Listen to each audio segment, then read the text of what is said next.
The Ring of the Nibelung by Richard Wagner. The synopsis is presented by Opera Inside, the online opera guide. The preliminary events.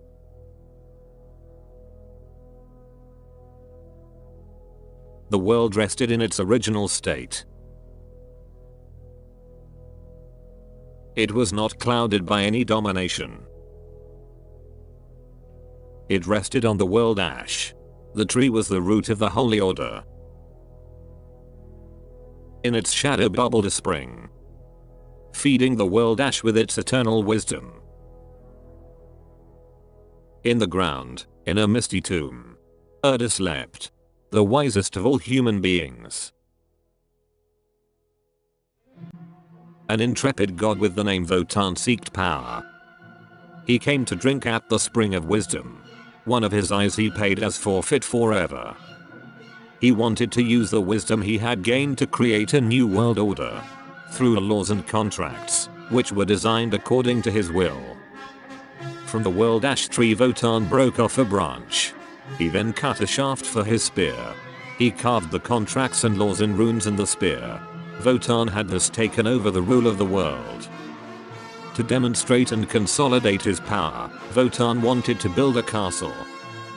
On the advice of Logi, he commissioned the giants Fafnir and Fasolt to build it. As a reward, Wotan promised them the beautiful goddess Freya.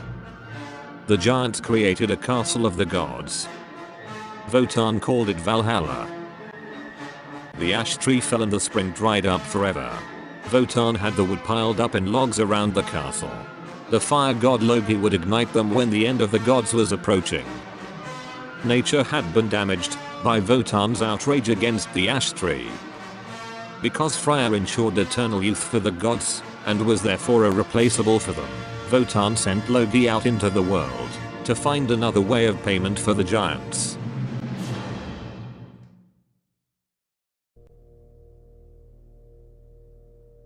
The Rheingold. The roles. Welgunde, Flossilde and Woglinde, mermaids and Rhine maidens, guardians of the Rheingold. Wotan, god and ruler of the world. Fricka, goddess of marriage and wife of Wotan. Freya, sister of Fricka, goddess and guardian of the apples of eternal youth. Donna and Fro, gods and brothers of Fricka.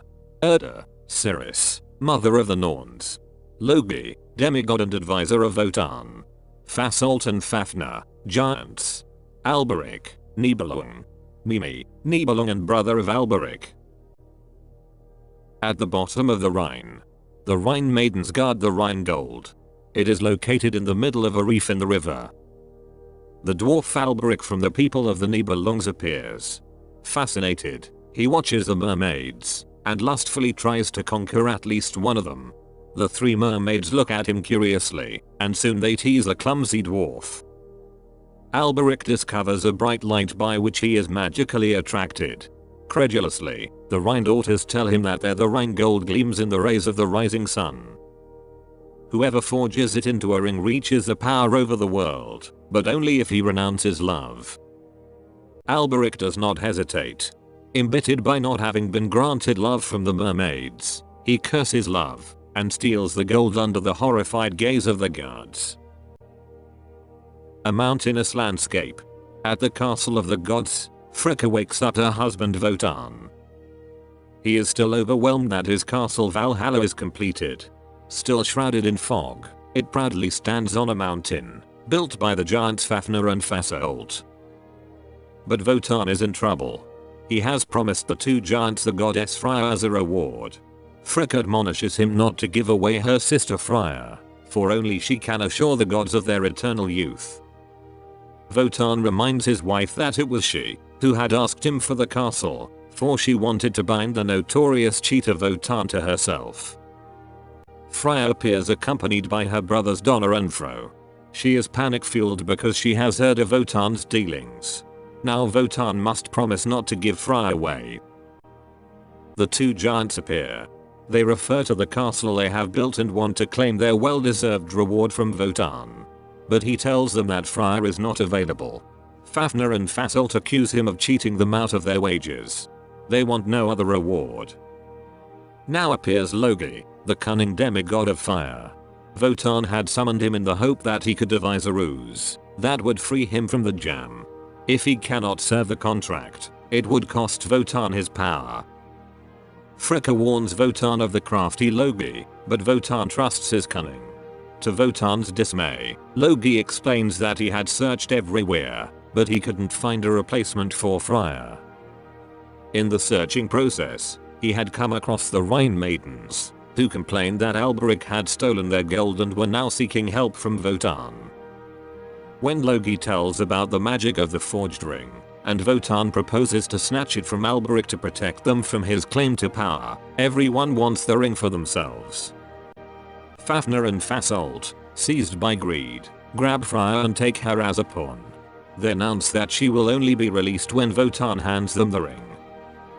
Logi mocks the gods who are paralyzed by the fear of losing their eternal youth, as they can no longer eat apples from Freya's trees, which Logi himself was never allowed to enjoy. Aging already seizes the gods, and Wotan must set off together with Logi to Alberic's underworld, to wrest the ring from him. In Nibelheim, Alberic's kingdom deep underground. In drudgery his brother Mimi has to forge a magic helmet for Alberic, which makes the wearer invisible and gives him power over the people of the Nibelungs.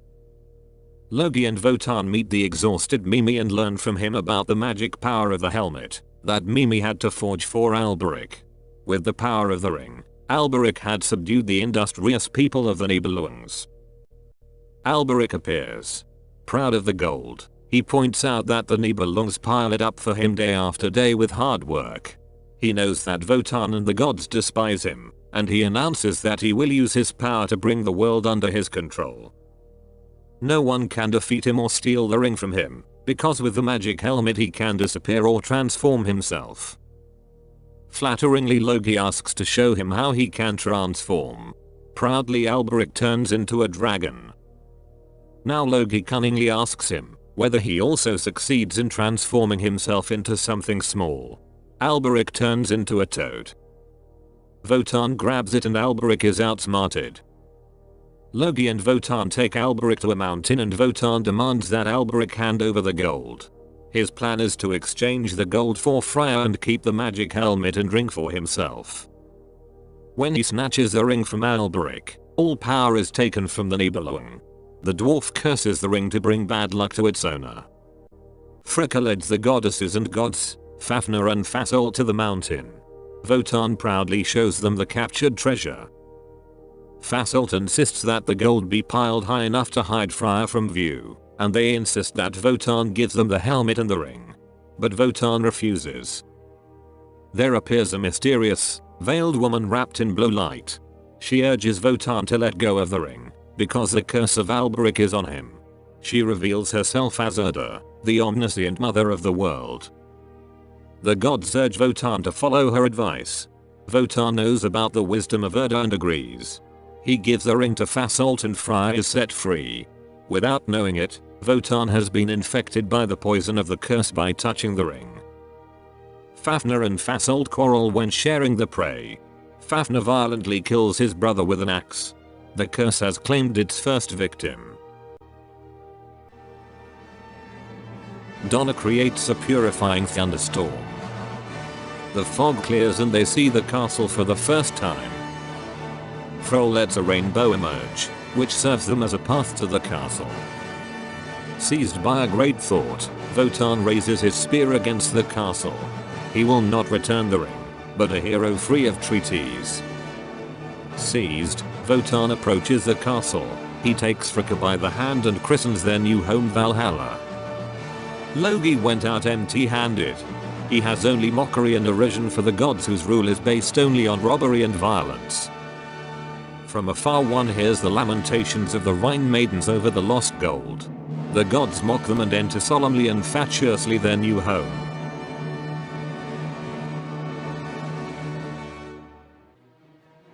Auxiliary informations. Fafnir has retreated into a cave. So that no one can take the ring away from him, he has turned into a dragon with the help of the magic helmet. To learn more about his fate from Urda, Wotan descends to her into the womb of the world. She prophesies a shameful end to him. To escape this fate, he defeats Erda with his love spell, and they father the Valkyrie Brunhilde. She shall help him to fend off Alberic's attack on the realm of gods. Wotan fears that Alberic will capture the ring from Fafnir. He himself is forbidden to rob Fafnir of his just reward. So he wants to beget a hero who, free from contracts, snatches the ring from Fafnir. He fathers the siblings Siegmund and Sieglind with a mortal woman. He lives with them until one day, he finds his wife dead in their house, and Sieglind has disappeared without a trace. The Valkyrie. New roles. Brunhilde, Valkyrie and daughter of Wotan. Siegmund, son of Wotan. Sieglinde, daughter of Wotan and twin sister of Siegmund. Hunding, husband of Sieglinde.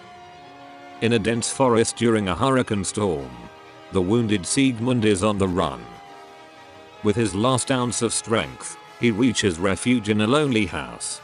It's the sight of Hunding and his wife Sieglinde. Sieglinde takes pity on the stranger and gives him to drink. Hunding comes home. Thoughtfully he recognizes the resemblance between Sieglinde and the stranger and he wants to hear his story. Siegmund takes off his coat and tells that he came home one day and found his mother dead. The house was burnt down and there was no trace of his twin sister. He later learned that his sister was forced into marriage and he tried to save her. At that moment, Hunding recognizes Siegmund as his enemy. By tradition, he grants Siegmund hospitality and challenges him to duel for the next day. Sieglinde gives Hunding a sleeping drug and shows Siegmund a sword stuck in a tree. Wotan had pushed it in and declared that it will belong to whoever was strong enough to pull it out. No one has ever been able to do it. Since then, Sieglinde has eagerly awaited the hero who will wipe out her shame. Siegmund grabs the sword. He manages to pull the sword out and he calls it Notum. Siegmund and Sieglinde realize that they are brother and sister. They unite and father a child. At dawn they flee the house together. In the mountainous region of the realm of the gods, Wotan is with his daughter Brunhilde. He has ordered the Valkyrie to protect Siegmund, since he has determined him to conquer the ring. But his wife Fricka demands Wotan to support Hunding in the fight, because Wotan had fathered Siegmund with another woman. Moreover, he would undermine his own rules with his plan. Deeply grieved, he orders Brunhilde that Siegmund must die in the duel. Brunhilde goes to Siegmund, who rests on his escape route. She tells him that he must die. As a reward he will enter Valhalla. When Siegmund realizes that he would have to live there without Sieglinde, he refuses. He'd rather die with her. A great and sudden compassion seizes Brunhilde, and she decides to assist Siegmund in the fight. Hunding has followed them and he challenges Siegmund to a duel. Sure of victory, Siegmund grabs his sword and faces the duel in the forest. Supported by Brunhilde, Siegmund quickly gains the upper hand as he prepares for the fatal blow. Wotan's spear suddenly appears and destroys Notum, and Hunding stabs the unarmed Siegmund. Brunhilde flees with the expecting Sieglinde on the mountains to the Valkyries, who are gathered on a rock. With horror they learn from their sister that she is on the run from Wotan. No one is willing to help her. Brunhilde admonishes the pregnant Sieglinde to save her child. She gives the exhausted Sieglinde her horse Grane and the broken sword for her future son. Sieglinde escapes with her last ounce of strength into the forest. Brunhilde stays behind on the rock and submits to Wotan's punishment. She loses her god status and is cast out of Valhalla. Wotan wants to put her to sleep on a path where she will be at the mercy of the first that comes along. When Brunhilde begs for mercy, Wotan accepts that Loge will put a wall of fire around her sleeping place for protection, which only a hero can break through. Moved, Wotan says goodbye to his favorite daughter. Auxiliary informations. Exhausted, Sieglinde encounters Mime on the run. He gives her refuge in his cave. Before she dies in the birth of her son Siegfried, She asks Mime to raise him and hand over the sword pieces to him in manhood.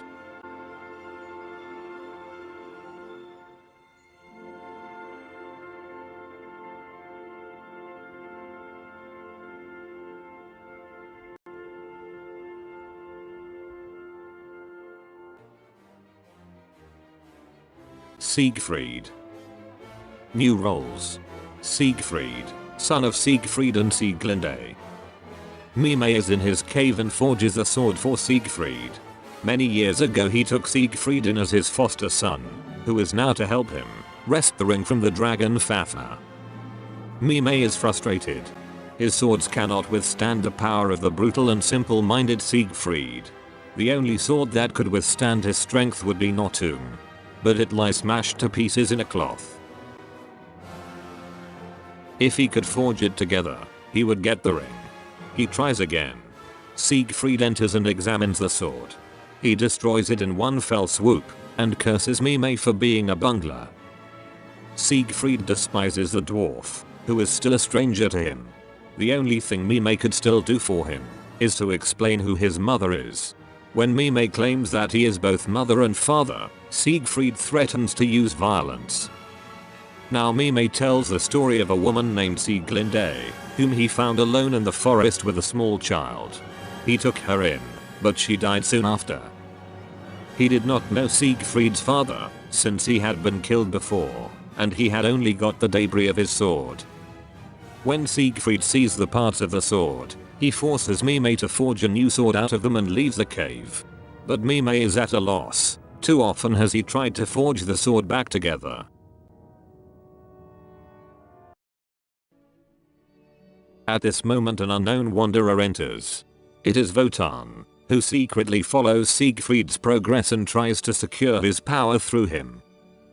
He tells Mime that the one who never learned to fear should forge the sword, and that Mime will die by his hand. Now Siegfried enters and Wotan leaves the cave unnoticed. Siegfried rages when he does not see Mime behind the anvil. Mime tells about the prophecy of the Wanderer. To save his head he advises him to learn to fear by fighting the dragon Fafnir. Siegfried knows that he needs the sword to survive in the fight against the dragon. When Mime again fails to forge the sword, Siegfried realizes that he himself is the one who has never learned to fear, and must forge the sword himself. He shreds the sword into swaths and reforges it. Fascinated, Mime watches as the ignorant man recreates the sword in the embers. Siegfried asks Mime the name of the sword. It was called Notung and so it shall be called again. Now Mime also decides to abuse Siegfried for his own purposes. He plans to stun Siegfried with a poison potion, who will be tired after the fight with the dragon, then kill him and take the ring. While Siegfried triumphantly finishes forging his sword, Mime brews the poisonous potion that will secure him the ring and thus world domination. When the sword is finished, the weapon is so powerful that Siegfried can split the anvil with it. In the nocturnal forest, Alberic waits in front of the Nidholy, Fafnir's sleeping cave. The ring lies unreachable for him with Fafnir, who turned into a dragon with the help of the magic helmet, and who thinks he is invincible. For a long time Alberic has been waiting for an opportunity to take the ring back. He recognizes a shadow. It is a wanderer in whom Alberic recognizes his old adversary Wotan. Alberic suspects that Wotan wants to steal the ring from him for the second time, but Wotan claims to have only come by as an innocent bystander. He warns Alberic that Mime is on his way to Fafnir with Siegfried, and that his brother is his only rival for the ring, because Siegfried himself does not know about the magic of the ring. He advises Alberic to warn Fafnir in order to get the ring in return. Wotan calls the dragon, and Alberic offers the dragon to ward off the disaster. But Fafnir is not interested and rejects the two. Disappointed, Alberic returns to the cave and Wotan leaves the place with mocking words. Now Siegfried and Mime reach the place. Mime warns him of the poisonous spitting and the deadly blow with the tail and hides in the forest. Siegfried doubts whether he can learn to fear here and plans to thrust the sword into the dragon's heart. While waiting for the dragon, Siegfried ponders what his father and mother looked like. He hears the birds whistling and tries to imitate the sounds with a reed. He does not succeed to create the sounds, and he tries it with his horn. Fafnir is awakened by the sounds. Siegfried speaks to him and wants to learn fear from him. The dragon wants to eat him, and Siegfried pushes Notum right into his heart. On dying, the dragon turns back into the giant Fafnir, who warns him of the misfortune of the Nibelung horde. The hot blood has scorched Siegfried's hand. As he cools his hand with his mouth and comes in contact with the blood of the dragon, he can suddenly understand bird calls. A bird, who is a mouthpiece of Wotan, advises him to take the ring and the magic helmet. Siegfried goes to the cave to get them. Alberic shows up and stumbles upon Mime. The two fight over the loot. Alberic leaves when Siegfried appears. Meanwhile, Wotan has arrived and watches the scene from a hiding place. Siegfried has learned of Mime's evil intentions from the forest bird. When Mime offers him the potion, Siegfried understands his plan and kills Mime with his sword. Now Siegfried senses a feeling of loneliness and asks the bird to talk to him. The bird tells him about a beautiful woman who sleeps on a rock, protected by fire. She can only be saved by someone who does not know fear. Cheering, Siegfried realizes that he will be the savior and follows the bird, which shows him the way to Brunhilde. Wotan moved to the Valkyrie Rock to question Erda. She sees through him and refuses to help Wotan, but he forces her to prophesy his fate. Erda announces that the power of the gods will end soon, and that she and her Norns cannot change anything about it either. Wotan is tired and decides to give the power to Siegfried and waits for him at the rock. The clash ends unhappily for Wotan. Siegfried treats him, the stranger, without respect, and Wotan decides to get in his way. He announces to smash Siegfried's sword with his spear, once more, like he once did with the sword Notung. Siegfried believes to recognize the murderer of his father in the Wanderer, and smashes Wotan's spear with his sword. With this, Wotan loses everything and he must let Siegfried pass to Brunhilde. The way is clear for Siegfried, who fearlessly enters the fire.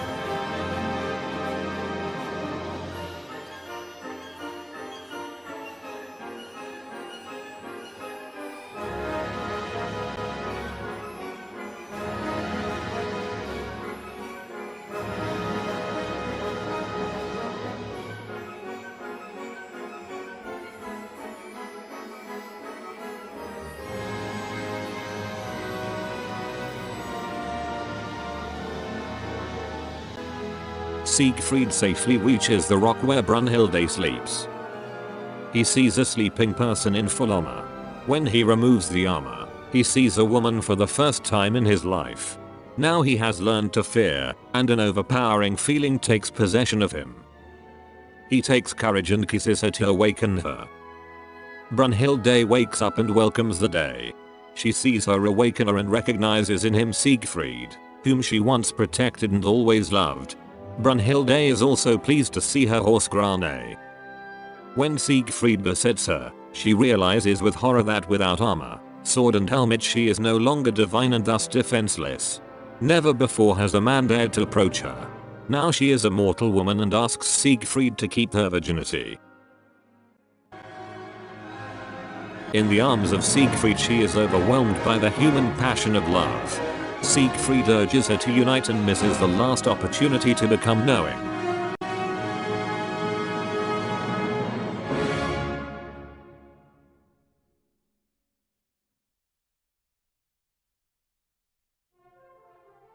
The Twilight of Gods. New roles. Waltraute, Valkyrian sister of Brunhilde. Gunther, king of the Gibikum.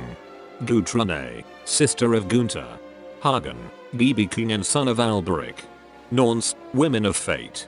On the Valkyrie Rock, 3 Norns prophesy that the reign of the gods will end and their kingdom will go up in flames. It's dawning. Brunhilde and Siegfried step out of the cave where they spent their night of love.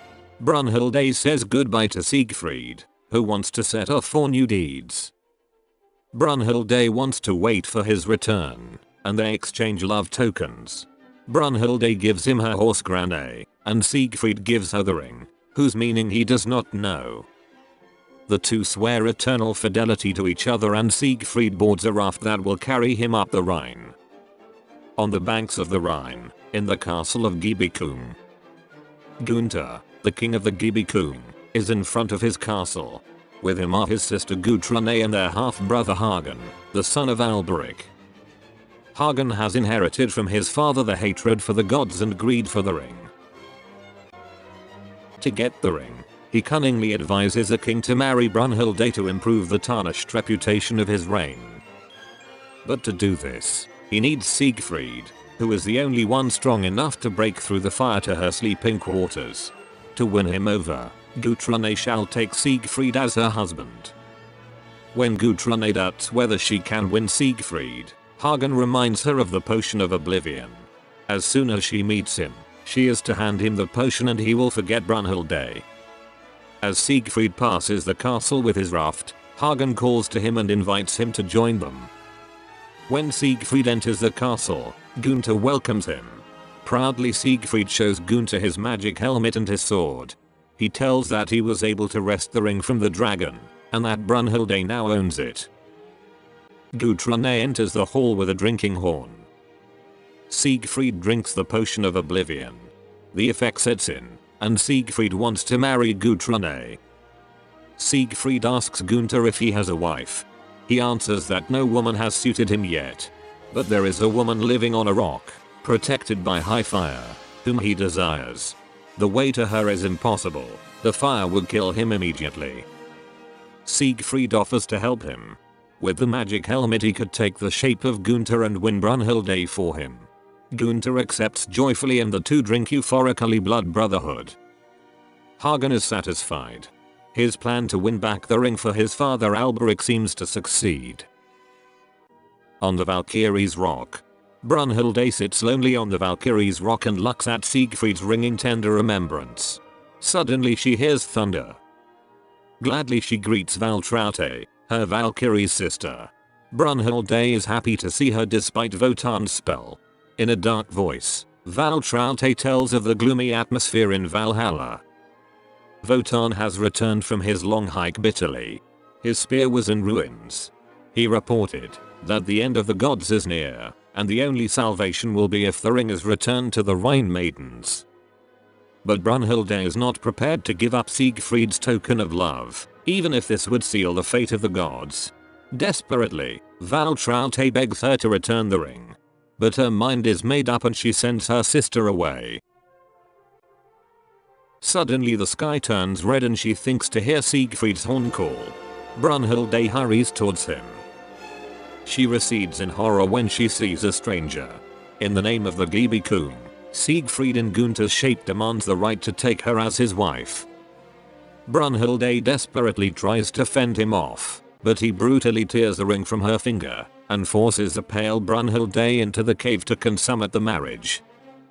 On the banks of the Rhine, in the castle of the Giebicum. In the moonlight Hagen sleeps in front of the hall of Giebicum. Alberic appears before the eyes of the sleeping Hagen. He admonishes him to win back the ring. Hagen swears to it and Alberic leaves him.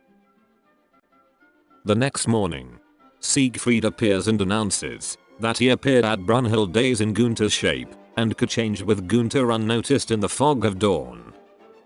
He assures Gudrune that he had not touched Brunhilde and announces the imminent arrival of Gunther and Brunhilde. Cheering, Gudrune agrees to the imminent wedding. Hagen calls the people of Giebicum together to offer the king and his bride a worthy reception and to celebrate the upcoming double wedding. Gunther is received magnificently by the people. Brunhilde follows him. She is pale with humiliation and she has her eyes lowered. Gunther proudly presents his bride, the daughter of the gods. Siegfried appears with the ring on his finger and Gudrune on his arm. Stunned, Brunhilde sees Siegfried. When she speaks to him in a trembling voice, she realizes that Siegfried no longer knows her. When she notices the ring on Siegfried's hand, which Gunther allegedly snatched from her, she realizes with a shudder the wrong game and accuses Siegfried of robbery. Siegfried claims to have snatched it from the dragon. Spurred on by Hagen, Brunhilde now accuses Siegfried of treachery. She tells of having consummated the marriage with Siegfried and thus declares Gunther to be the betrayed husband. To protect him, Siegfried claims that he never touched her. Brunhilde repeats that she has consummated the marriage with Siegfried. All eyes now are on Siegfried. In order to protect his blood brother, he swears his innocence on the point of Hagen's spear and thus commits the perjury of never having touched her. The turmoil is great when Brunhilde, for her part, swears an oath to have spoken the truth. Siegfried can reassure Gunther and the guests with difficulty. He calls upon them to accompany him to the feast. Brunhilde, Hagen and the deeply ashamed Gunther stay behind. Brunhilde feels powerless at the mercy of the forces. Hagen offers to avenge her and wants to know how he can defeat Siegfried. Brunhilde tells him that Siegfried is invincible in battle, and that he is only vulnerable at one point on his back. Hagen turns to Gunther, who is paralyzed in deep shame, and suggests that he kill Siegfried. Gunther hesitates to let the blood of his blood brother flow.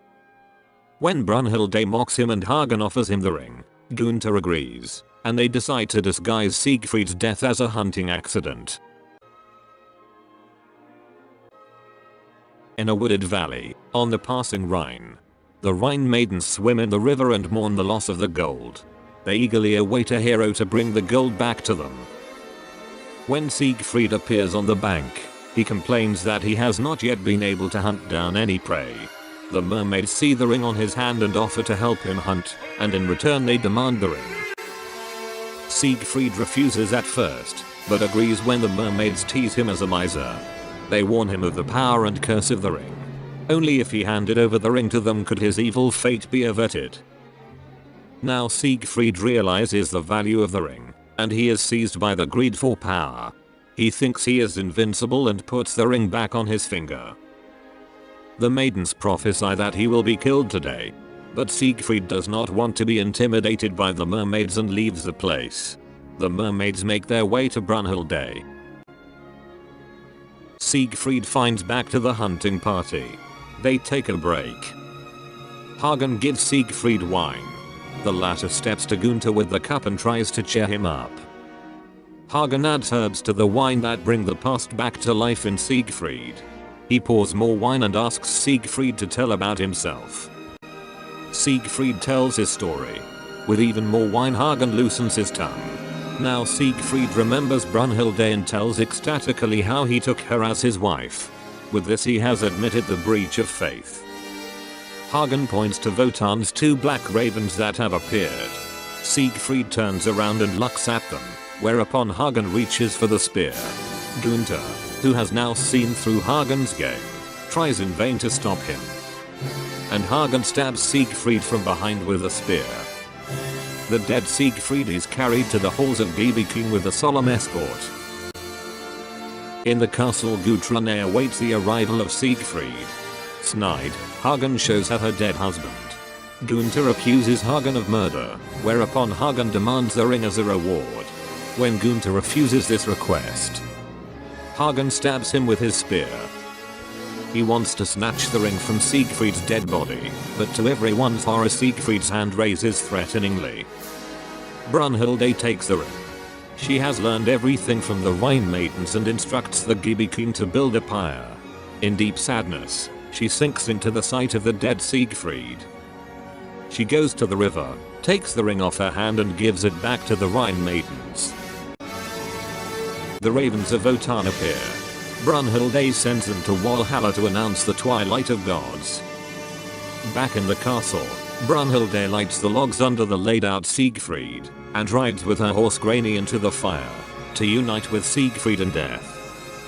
The fire engulfs the castle, and the Rhine overflows its banks. Hagen jumps into the river to snatch the ring from the Rhine daughters, but the mermaids pull him down. Rejoicing, Flosshilde holds up the ring. In the distance a glow breaks out in the heaven, the burning Valhalla, which has been lit by Loge. With the apocalypse, the end of the world of gods has come.